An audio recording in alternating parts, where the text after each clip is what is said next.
Le plan général a été publié par le Conseil des affaires d'État. Il énumère les politiques visant à stimuler le développement et à accorder plus d'autonomie à la province du Hainan. C'est une étape pratique importante pour faire de l'annonce du président Xi une réalité. La zone de libre-échange de Hainan fera progresser les réformes en matière de procès. Il s'agit notamment d'accélérer la mise en place de nouvelles institutions de l'économie ouverte, de promouvoir le développement novateur du secteur des services et d'accélérer les efforts visant à transformer les fonctions gouvernementales. Selon les autorités, cette initiative témoigne de la détermination de la Chine à s'ouvrir davantage et à promouvoir le multilatéralisme.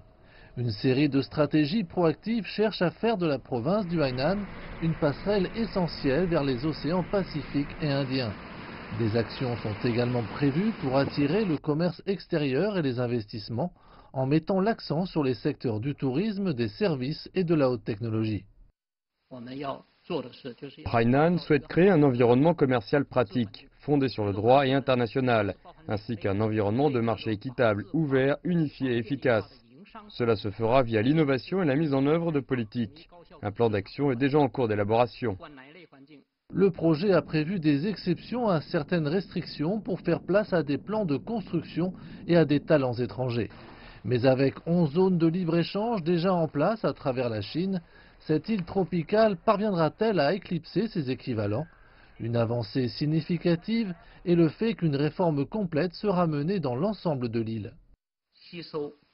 Tout en faisant référence aux expériences des zones franches existantes, le Hainan utilisera ses propres avantages pour faire progresser les programmes d'essai dans des secteurs tels que la santé, la culture et le tourisme, ainsi que le développement vert. Cette province se concentrera également sur la mise en place de mécanismes majeurs de contrôle des risques.